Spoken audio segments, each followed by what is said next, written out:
Religion and World Politics, Part 5. If the 1979 Iranian Revolution was a turning point in late 20th century history, what followed set the scene for a series of betrayals and revivals of the sort that the Western world could not have envisaged. The sponsoring of Saddam Hussein using Saudi money to make war on the new Iranian regime, a war which took part in the 1980s, was something which would come back to haunt both the Western foreign policy, but also the policies and the domestic stability of the entire Middle Eastern region. But the Western world was distracted from the possibility of those consequences because, of course, in 1989, the Berlin Wall came down, the end of communism was declared, and people like Francis Fukuyama wrote lengthy, copious tomes about the end of history. History had fulfilled itself. History had reached its own apotheosis. History had come to its end because of the triumph of the liberal capitalist system, which was always the intention of history. There was a triumphalism in the air that was added to by this kind of quasi-philosophical maundering, which gave a sense of comfort, a sense of stability to foreign policy makers who took their eye off what might happen. And in fact, the mistake that Saddam Hussein made after having been used and making himself think that he was an ally of the Americans, the mistake he made in invading Kuwait, and the victory of the Allied forces over Saddam Hussein, driving him out of Kuwait, Desert Storm, one of the great military victories, as it was called at that point in time, that only added to the sense of triumphalism. Not only had communism fallen in Europe, but military might, organized around the United States and its own armored forces, could overcome any obstacle anywhere in the world, including in the Middle East. Out of a desert, out of a bleak desert, we have romantic images of the bleak desert.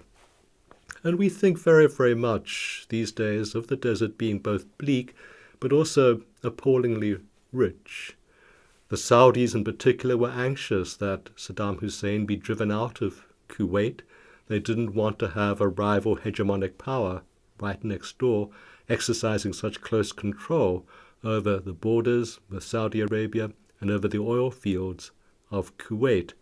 But what we tend to forget is that when Saudi Arabia finally achieved some degree of independent stability of its own after the fall of the Ottoman Empire and after a very great deal of internecine strife within what we now call Saudi Arabia, it was one of the world's 5 poorest countries. It was so poor that nobody thought it was going to be important in the future. The war that Lawrence of Arabia had helped to fight for the Allies against the Ottomans in World War I was regarded as a sideshow. Oil was only discovered in 1938.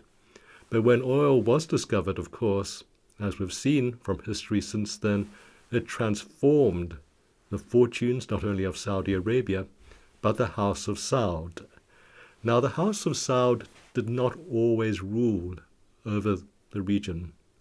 The history of the House of Saud coming to power is a vexed one of alliances, betrayals, battles, and a final very uneasy reconciliation which is still felt in terms of its consequences around the world today. In 1744, the ancestors of the current House of Saud and a radical preacher from the desert called Wahhab formed an alliance against the governing powers of the great cities of Mecca and Medina. And together, the preacher, who was an ideologue, someone who spoke for a very strict form of Islam, and the House of Saud, one of the warring tribes of the desert, wishing to attain total power in the region, it was, as it were, an unholy alliance. But they drove or before them. And then, for many years afterwards, this alliance became uneasy. They fought, they slaughtered each other. Basically, it was a history of deception and betrayal, and entire armies were put to the sword in the cause of the struggle for power. The triumph of the House of Saud, aided and abetted by the later discovery of oil and the enrichment of the House of Saud, then demarcated our modern knowledge of Saudi Arabia.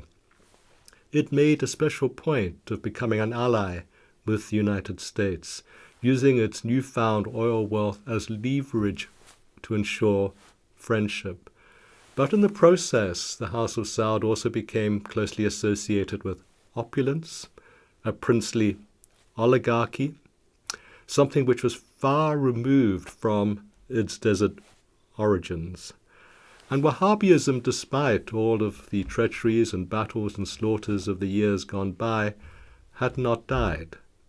And so what you had, curiously, in Saudi Arabia itself, in 1972, was a backlash.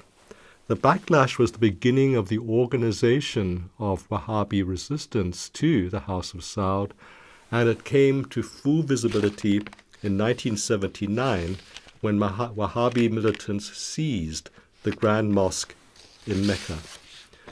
This was at a time of pilgrimage.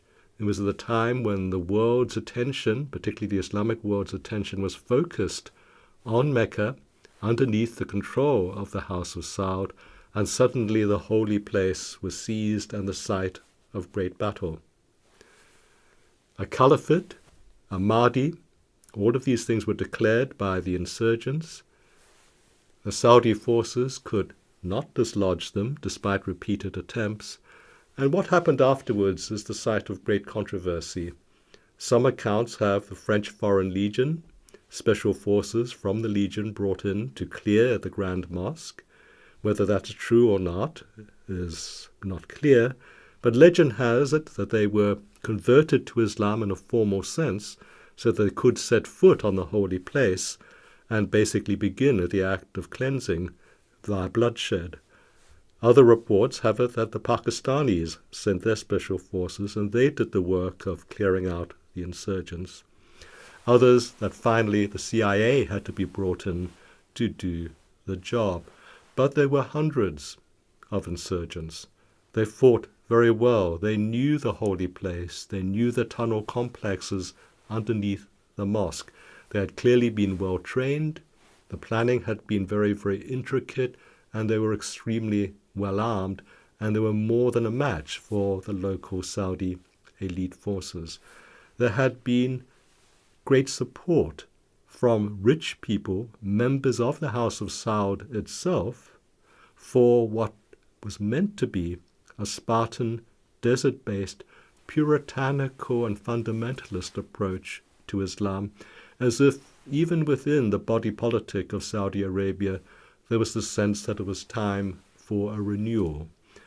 After the recapture of the mosque, after the clearing out of the insurgents and their subsequent execution, it is thought that an arrangement had to be made behind the scenes between the Saudi princes and those who were very much swayed by the ideology of Wahhab.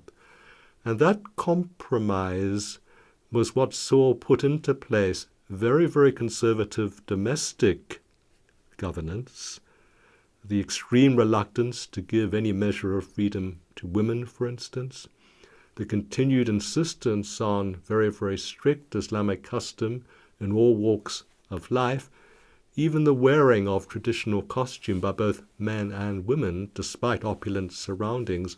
All of these are meant to be visible signs of an affiliation to something which could be, even if remotely, identified as Wahhabist. But part of the compromise was also meant to be an allowance in terms of foreign policy, that the official Saudi state would turn a blind eye to rich Wahhabists financing insurrection overseas in the name of Islam and a particular form of strict Wahhabist Islam.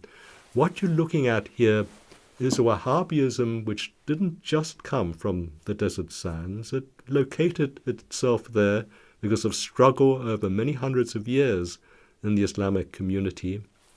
It was preserved in the desert and sprang to life again to become a world force.